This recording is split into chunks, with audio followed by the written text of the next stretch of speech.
गाजीपुर में कुछ मुद्दों को लेकर के 2 दिन पहले यानी 10 तारीख को बीजेपी के कुछ कार्यकर्ता धरने पे बैठे हुए थे। उसके बाद देर रात लाइट चली जाती है, पुलिस लाठीचार्ज करती है और लाठीचार्ज के दौरान एक बीजेपी की कार्यकर्ता गंभीर रूप से घायल हो जाता है और उसकी मौत हो जाती है।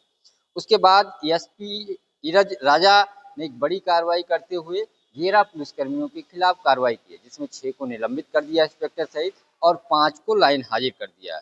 दरअसल पूरा मामला थाना परिसर में धरना 9 सितंबर को दिया जा रहा था और इसको लेकर के लगातार विवाद बढ़ता जा रहा था। बीजेपी के कार्यकर्ता सियाराम उपाध्याय की मौत हो जाती है।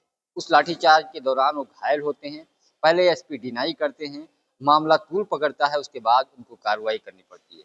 और कार्रवाई इस नाते करनी पड़ती है क्योंकि कल ही देश के प्रधानमंत्री नरेंद्र मोदी अपने संसदीय सीट क्षेत्र में थे और बात वहां तक पहुंचती है, बीजेपी की कुछ बड़े नेताओं के संज्ञान में आता है। उसके बाद फिर मुख्यमंत्री तक मामला पहुंचता है। उसके बाद ठीक संजय प्रसाद का एसपी के पास फोन जाता है और फिर कार्रवाई होती है। थोड़े में ज्यादा स्वाद यही तो है इसकी खास बात। वाओ मामा, क्या स्वाद है। अरे मेरे राजा, पहले वही एसपी मुकर गए थे, लेकिन बाद में उनको कार्रवाई करनी पड़ी। पूरे मामले की जांच के आदेश भी दिए हैं। दरअसल गांव के एक विवाद में धरना देने गए थे बीजेपी के कार्यकर्ता।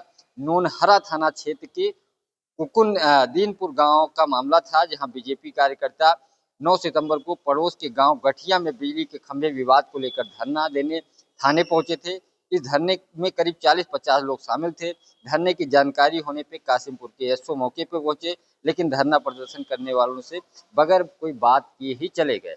उसके बाद देर रात पुलिसकर्मियों ने पूरे थाने की लाइट बंद कर दी। धरना दे रहे बीजेपी कार्यकर्ताओं पे लाठीचार्ज किया। लाठीचार्ज में सियाराम गंभीर रूप से घायल हो गए। दरअसल सियाराम उपाध्याय दिव्यांग थे। जब पुलिस ने लाठी चला रही थी तो वो भाग नहीं पाए और चोट गंभीर आ गई। उसके बाद ये कार्रवाई हुई। वहीं कई सारे और चीजें निकल करके आ रही हैं कि दरअसल जब पुलिस ने पहले डिनाई किया, लेकिन जब मामला तूल पकड़ा तो ये कार्रवाई की गई। इससे पहले बाराबंकी में रामस्वरूप मेमोरियल विश्वविद्यालय में अखिल भारतीय विद्यार्थी परिषद एलएलबी की मान्यता को लेकर के जब रजिस्ट्रार से बात किया, धरना दे रहे थे, तब लाठीचार्ज की गई। उसके बाद कई छात्रों को, करीब 2 दर्जन छात्रों को चोट आई। कुछ केजीएमसी में, कुछ ट्रामा सेंटर में इलाज चल रहा था। पहले इस मामले पे लीपापोती करने की कोशिश की। उसके बाद बीजेपी और संघ के कई नेताओं ने जब नाराजगी जताई तो फिर वहां भी कार्रवाई हुई। करीब 6 पुलिसकर्मियों के ऊपर कार्रवाई की गई, जिसमें चौकी इंचार्ज से लेकर कुछ कांस्टेबल को निलंबित किया गया और सीओ और इंस्पेक्टर को वहां से हटा दिया गया। विश्वविद्यालय के पूरे प्रकरण की मुख्यमंत्री ने जांच के आदेश दिए। बुलडोजर भी चलने लगा, क्योंकि ग्राम समाज की जमीन यानी सरकारी जमीन पर विश्वविद्यालय बना था।